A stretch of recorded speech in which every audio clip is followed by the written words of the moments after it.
Welcome back to Oceans in Action. I'm your host, Scarlett. Last week we took a bird's eye view of Chiloé Island, Chile, mapping out the misty fjords and the unique temperate rainforests. But you can't understand an island just by looking at a map. To truly understand Chiloé, you have to look at the principles of sustainability through the eyes of the people who live there. Today, we're docking the ferry to explore the social fabric, the stilt-house lifestyle, and the economic engines that keep the archipelago humming. We have our full team of experts here to do it. Joining me today is our team of experts: Ethan, our cultural specialist; Krithik, our lifestyle correspondent; Reese, our economic analyst; and Sehaj, our field reporter. Ethan, let's start with community. When we think of islands, we often think of isolation, but Chiloé feels connected. How does that work socially?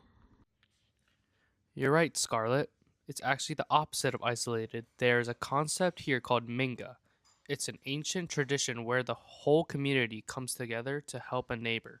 Sometimes they even move an entire wooden house by pulling across the water with boats. That level of social cohesion is rare.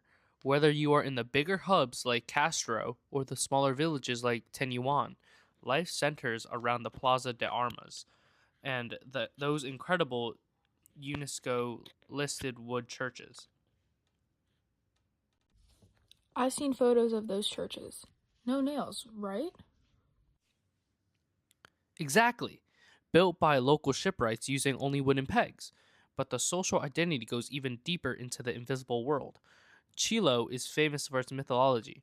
We aren't just talking about fairy tales. We're talking about a belief system that dictates how people treat the earth. Take the Kamahuoto, the giant one-horned bull, or the Cabalono Murano, the ghost seahorse. These myths often serve as guardians of the natural world. If you believe the sea is inhabited by powerful spirits, you're much less likely to overexploit. It's a form of traditional ecological knowledge that fosters social sustainability. That's a perfect bridge to the daily lifestyle. Krithik, you've been looking at how these people actually live in such a misty, tidal environment. It's not exactly a tropical paradise, is it? Not at all. Its lifestyle is defined by the rhythm of the tides. The most iconic symbol of this is the Palafito. These are those brightly colored houses built on massive wooden stilts over the water. Thinking about the engineering there, Scarlett, instead of building a seawall or trying to change the coastline, chilotes are built with water. Your front yard is a street, but the back porch is the ocean. It's the ultimate lesson in environmental adaptation. And I imagine that translates to what's on their dinner table? Absolutely. The food culture is incredibly localized. They have over 400 varieties of native potatoes. In AP environmental science terms, that's genetic diversity in action. Most of the world relies on only a few types of potatoes, which makes them very vulnerable to pests. But here, they've preserved this massive gene pool, and they use them in dishes like milcao and chapales. And we can't forget the Caranto. It's a communal feast cooked in a pit with hot stones, covered with nalca leaves. It's a slow-paced, circular way of living where nothing is wasted.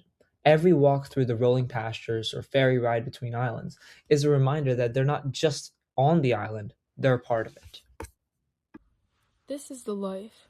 Great snacks, great weather. I just love the beach.